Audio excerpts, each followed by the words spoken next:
Hey guys, it's Mitch. How's it going?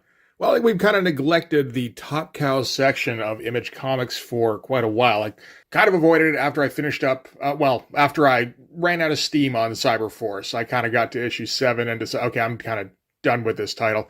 And I guess I kind of internally decided I was done with Top Cow, at least for a while. But, I think now it's time to get back into it. We're going to look today at Weapon Zero number. Well, I thought at first it was number 1. It's not. It's number T-4 because that's how they're doing the numbering on this. They're going T-4 down through T-1, and then the final issue of the series is Weapon Zero number 0, which is not a bad idea. It's cool. You got to make sure that you communicate that. I hope they did. I don't remember hearing anything about Weapon Zero when it came out, but then this is 1995. I wasn't really paying much attention to Image Comics, what they were doing at the time. Part of it's on me. When I started seriously collecting comic books, it was like 1991. So I got like a solid year of good Marvel comics with awesome artwork before all the good artists just kind of fucked off. And switched over mostly to Image, as I think most Marvel readers probably did, and gave them like 2 years, maybe even 3, before deciding, okay, you know what, these guys, okay, some of it looks good. Not all of it by any means. I mean, by 1995, a lot of them had just decided that they weren't drawing comics anymore. And I mean, 94 and 95 is when the 90s independent boom really kind of kicked into gear. So like I had all sorts of alternatives I could switch to, and I did. It does mean that, after Image had been around for a few years, they did start putting out some quality books, and I didn't know about them until, now in some cases. So, and honestly, I think that's kind of what we got here. So this is going to be drawn by Joe Benitez. This is one of his first works, I believe. I haven't had a lot of experience with Joe Benitez.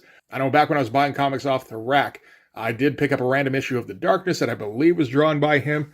And it's just kind of like, yeah, it's pretty good. It's not, it's not Mark Silvestri, so that's okay. So, I mean, now I can actually look at it as, okay, well, how is it on its own merits?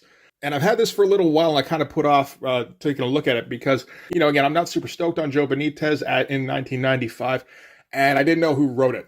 I got the impression that somebody, like, at least decent wrote it. I was thinking maybe like Ron Mars. So I was thinking, like, okay, well, we'll probably get a competent story. It probably won't be spectacular, but, it probably won't be incompetent either. Because that's kind of Ron Mars' zone. He's a quality storyteller, but he doesn't have, like, a great work. As far as I know, I never read Green Lantern. I hear that's his big thing. I liked him okay on Silver Surfer. But anyway, it doesn't really matter because this isn't written by Ron Mars. This is actually written by Walt Simonson, which I had no idea. I didn't even know Walt made more comics with Image. So I saw that credit, and that got me a fair bit more excited. So let's check it out. We can start with the cover. That's a pretty strong cover. Kind of reminds me a little bit of Cyberforce #1 because it's got the wraparound deal where we've got what I can assume are our heroes. We don't meet very many of these over the course of the comic, but, they're doing kind of a slow boil, I guess. And I imagine they're facing off against the antagonists of the book. We see a little bit of these guys, at least. It's a decent looking cover. Like, most of the figure work here is pretty good, with a couple of exceptions, I'd say. Okay, the main guy here, whoever this is, I don't know. He looks all right. The big guy looks all right. This guy here, he's looking a little bit uncertain. Like Joe Benitez wanted to come up with a pose and couldn't quite think of one. And it's like, okay, well, he's kind of ready for action. This one here apparently didn't realize that the rest of them were all kind of doing a thing and was just kind of looking off in the other direction.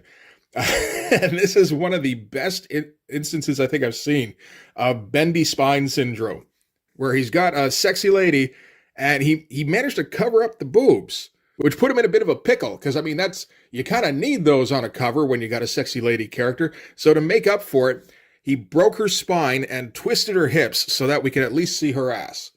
Now, that said, these, I believe, are aliens or like half aliens or something like that. So maybe she has like a rubber spine. I don't know. Joe Benitez wouldn't be the first guy to do this. And I mean, yeah, he's pretty young at the time. I think he's just having some fun, really. Overall, like, pretty good cover, just with a couple of just kind of funny bits in there. All right, so credits on this. Walter Simonson, plot and script. Joe Benitez, plot and pencils, which implies Marvel Method, which, I mean, Walt would be familiar with at least. Bat's doing the inks / embellishing on this, which makes me think that maybe the pencils were a little bit underdeveloped. Dozen different guys for computer colors. and then everybody else who works at Top Cow, as they like to do. Did they include their lawyers this time? Doesn't look like it, but we do get, Brian Haberlin, there's that name again, as the Vice President of Creative Affairs. And, they got to list everybody in here, down to Nicole Murky for advertising and promotions. I don't care. Why are you putting that in a comic, man?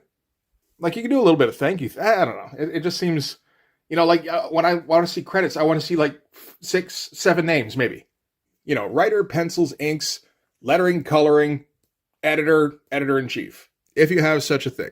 I do count at least 2 editors on this, as well as ink assists. That's kind of standard for Top Cow around this time. I guess it's kind of a studio deal that they're doing, kind of like Homage Studios, where they just kind of, whoever's got time to ink a page, here's a page. I don't recognize the names on the Jason Gorder and Victor Lambs. I mean, I guess if you're doing that method, then you do tend to get a lot of inkers trained up, theoretically. You get them at least working with experienced guys. And that's a guy that, a lot of people could definitely learn a thing or two from. All right, so we're going to start off in media race, on board a ship somewhere, where some Warhammer-looking dude is acting as pilot, and his ship is going down. We get a brief description here. The smoke is acrid, the ship is crippled, and the dead are legion. I guess that's a pretty succinct sum up, really. It's funny. I feel like I've done a lot of criticizing of writing recently with a few people who I've maybe accused a little bit of overwriting, where they just throw too many words all over the page. And then Walt comes in here and he's like, no, I got this. Give me like 12 words. I'll let them know what's going on. Which isn't to say that this is going to be like shockingly good. It's not. It's not one of Walt's best things or anything. It's just kind of funny to see the comparison. So anyway, this guy's the captain of, I believe, this ship, and they're getting attacked by all these little other alien, enemy alien ships. We do learn that the enemy ships are called the Tsri. This is a thing Walt likes to do, where he does use a lot of kind of alien language when he's doing like sci-fi shit, space opera shit, whatever kind of shit he's doing. Opening page is not bad.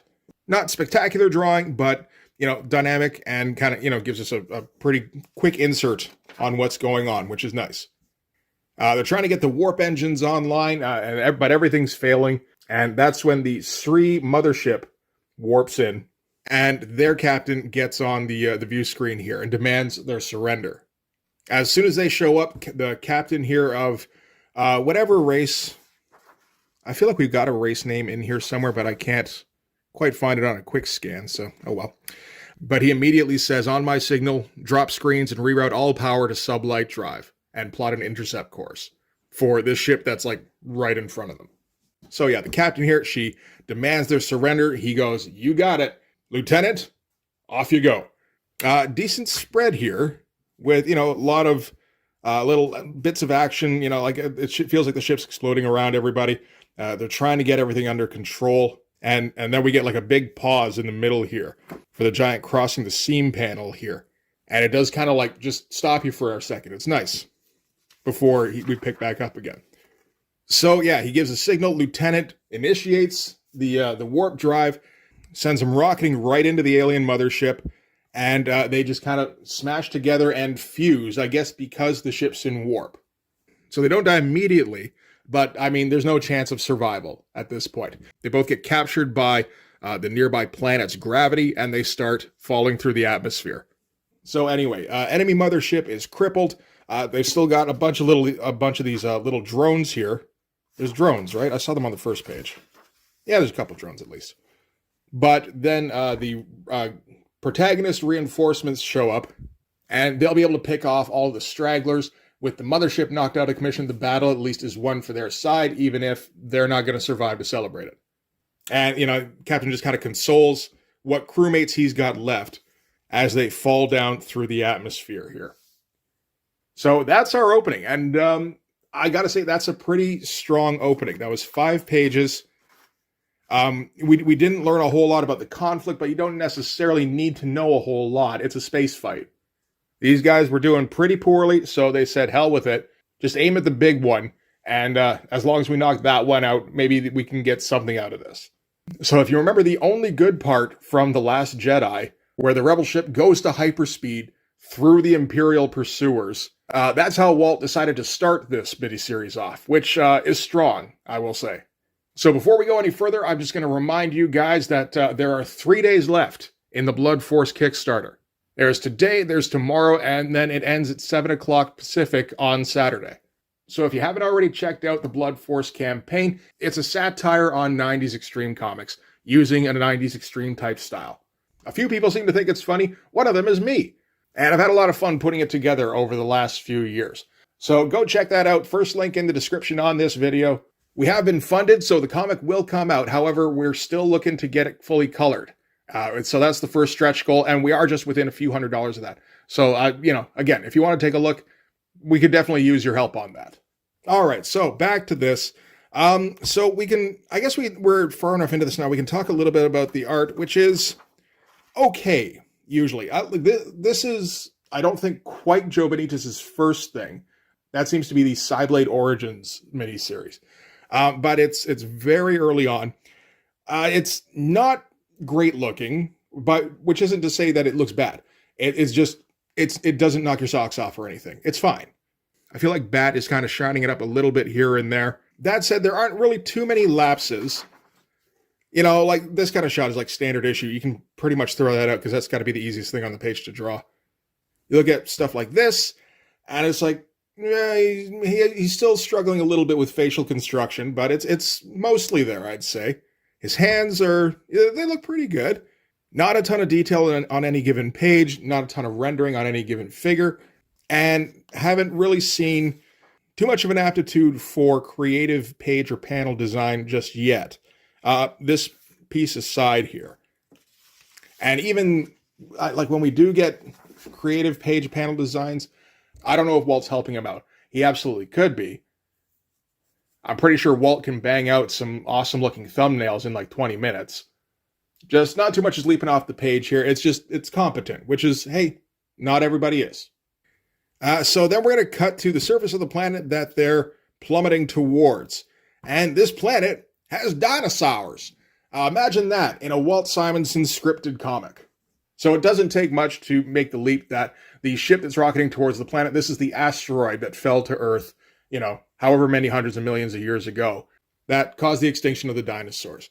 Joe Benitez's versions of dinosaurs, they're okay.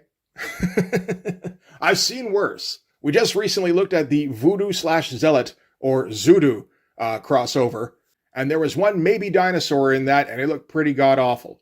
These are okay. They look better when they're silhouetted, and, maybe referencing a little bit against Jurassic Park, which would have just come out a little while ago.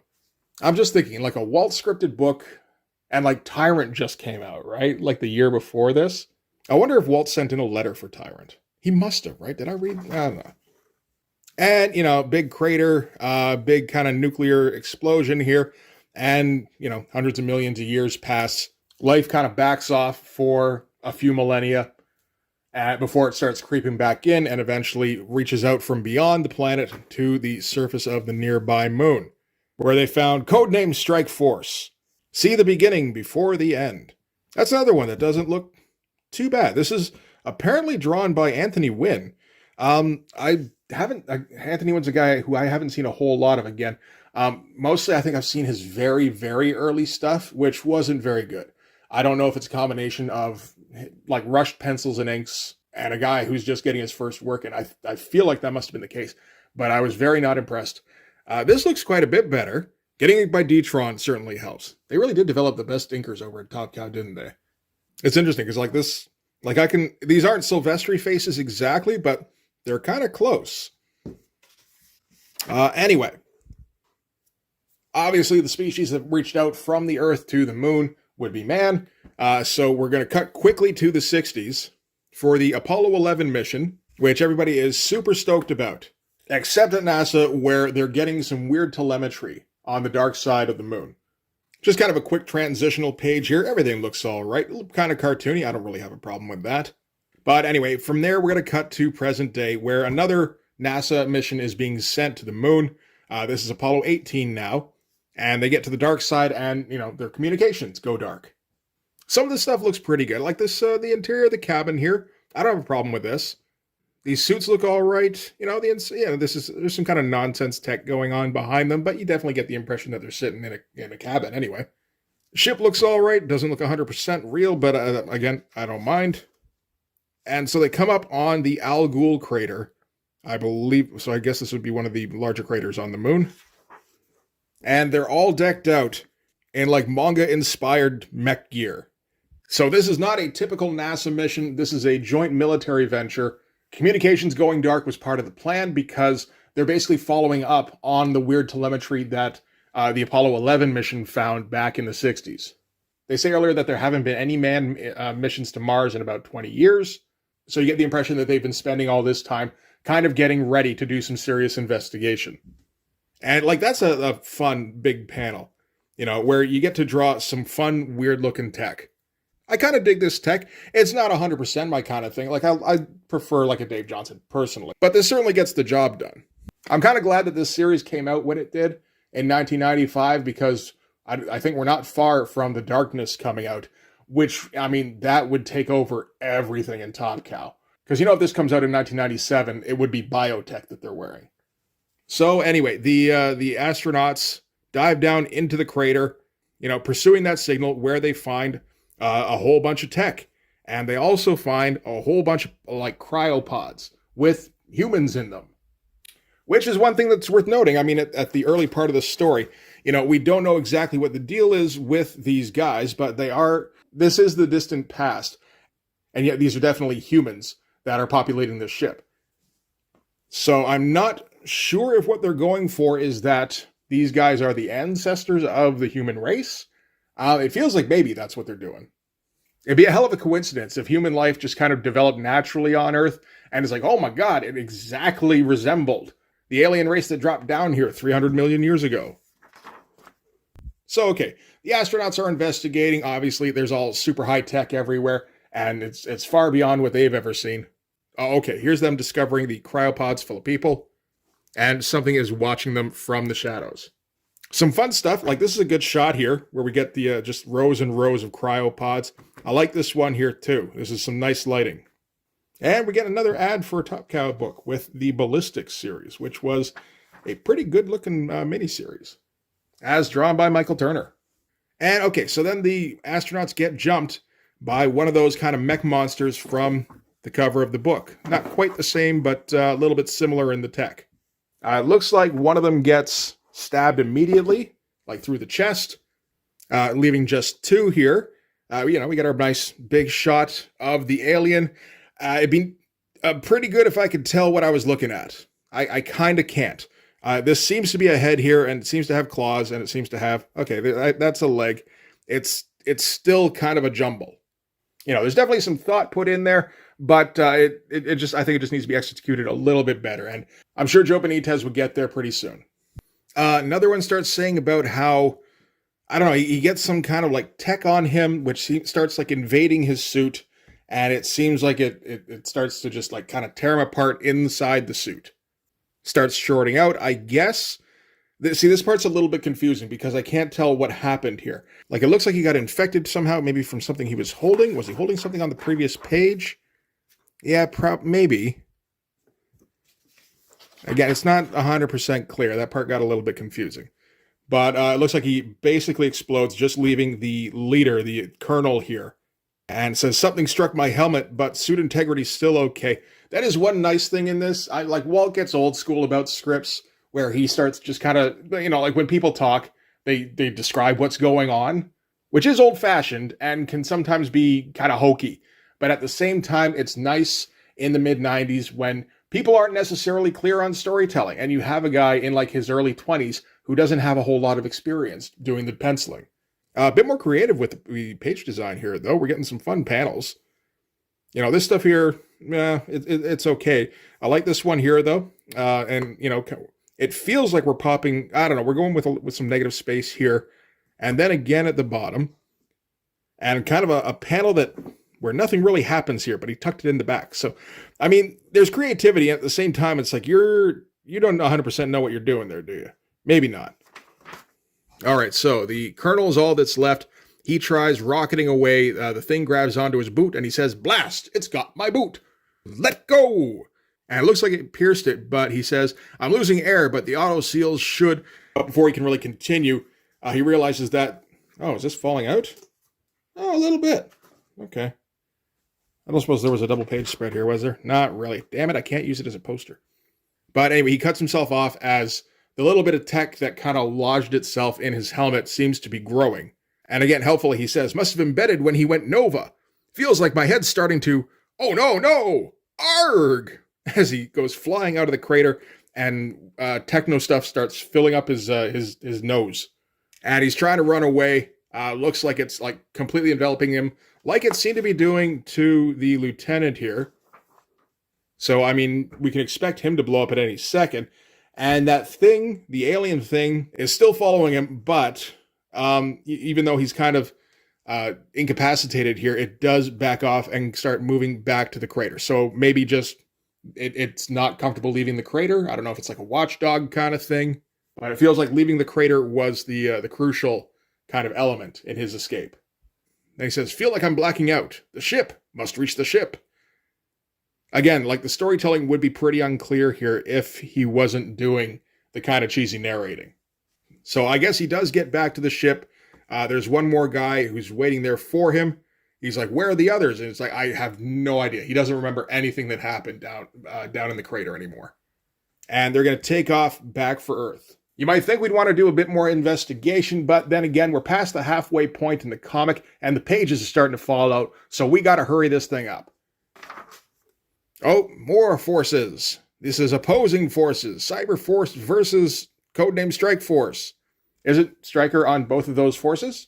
Shouldn't he be able to kind of negotiate that fairly easily? This one's drawn by, I think, Philip Tan. Less my thing, personally. Oh, but it looks like it's written by Steve Gerber. So again, that might be good. You never know. All right, so later on, they get back to Earth. The Colonel gets debriefed and everything, and he can't remember anything that happened down in that crater. He's eventually sent home, although he seems to be kind of out of it. He just kind of stares out his window. Not a great looking face. House looks okay-ish. It's not fantastic, but it looks okay. Faces need a bit of work, but I mean, he's gonna get there. So his wife comes up and she's all like smiley and brushing her hair. And she's like, what's up? You just keep staring out the window. He's like, yeah, I'm trying to remember. I'm pretty sure something important happened when I was on the moon. It's like, well, yeah, that's a safe guess. Like, not too many people go there. And then his head starts pounding and he starts, I believe, changing a bit here. And his wife's looking at him and she all of a sudden looks like some kind of alien monster. So he leaps at her. So this is the influence of the alien chip that got embedded in his helmet. And the wife kind of snags his arm and knees him in the jaw and goes, no, my darling, we need to live, both of us. And it's like, I beg your pardon? And all of a sudden she's got like hand light up powers.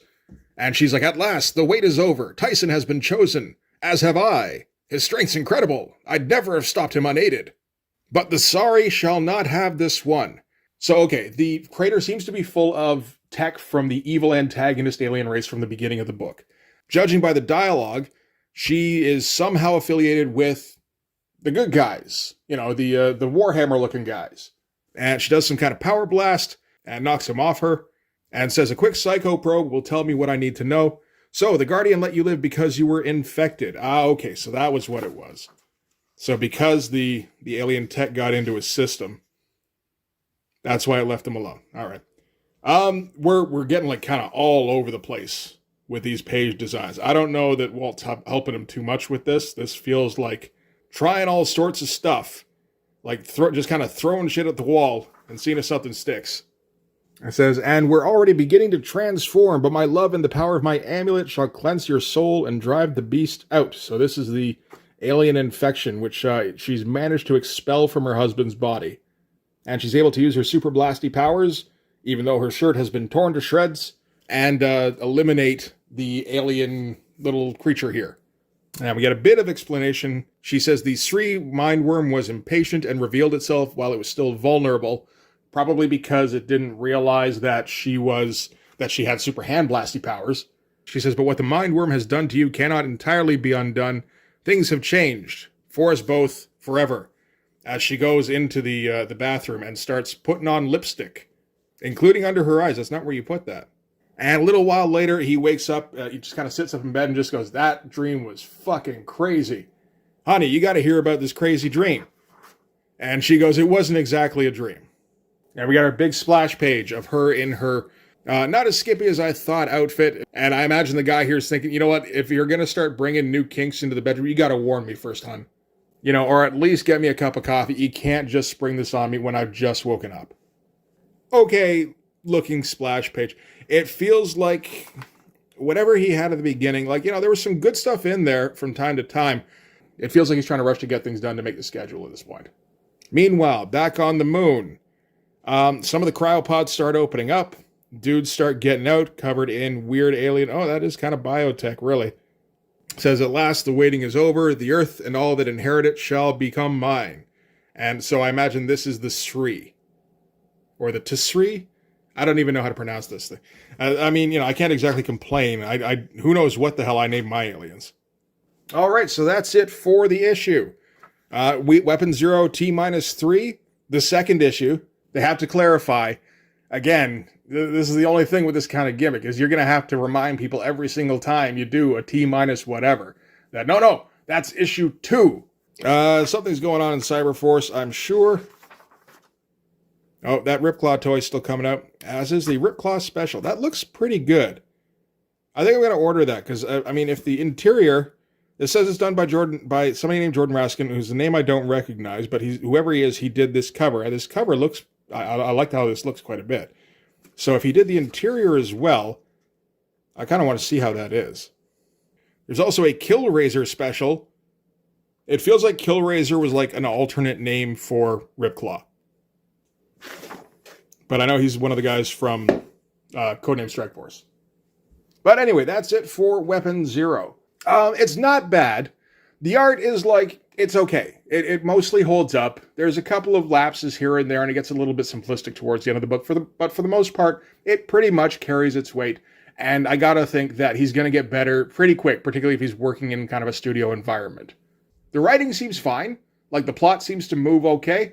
The dialogue is super cheesy a lot of the time, which it often is in Walt books. Which, I mean, like, you don't even think about when Walt's drawing it. You know, his art gets so over the top. It's like, of course the script is going to get over the top. It's just a little weird seeing with, like, this very 1995 style that, you know, is not fully realized by any means just yet. And then you get people talking like this is, you know, like 1983 Fantastic Four. I do want to check out more of this book, I think, to see if it goes anywhere interesting. I think I thought that the art was going to get a little bit better than it did. You know, for the most part, it's just kind of passable. So it's like, I'm really just sticking around for Walt at this point.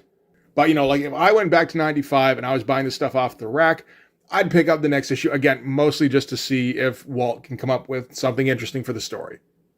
Joe Benitez himself doesn't seem to have produced a lot of comics over the last 30 years, but he has gotten significantly better, as, you know, you would hope he would, but not everybody does. So that's not exactly a given. But he does this thing called Lady Mechanica, which looks kind of gorgeous, really. It doesn't look like I'll be able to cover that, unfortunately. It looks like the first issue might have had a low print run because there's very few copies available of the first issue on my comic shop. The ones that are there are super expensive. So, you know, I don't think that's going to happen, unfortunately. Maybe one of the later series, though. It might be worth taking a look at. I'm not for sure. But, you know, overall on this, not bad. Middling art, interesting story concept. Again, worth following up on, I think. We'll see whether or not we ever do another one of these. But for this one anyway, that's going to do it. Thanks very much for watching, guys. If you like this video, please hit the like button. Helps with all the algorithm stuff. If you want to see more, please hit subscribe. And if you really want to help out, in the description, there's a link to my Patreon. If you go subscribe there, that'll give you access to everything I do. So all sorts of videos, everything to do with the Blood Force comic, including everything to do with the Blood Force Kickstarter. You can also follow me on Instagram and DM me there for commissions. So yeah, that'll do it. Thanks again for watching, guys. I'll see you in the next one. Bye-bye.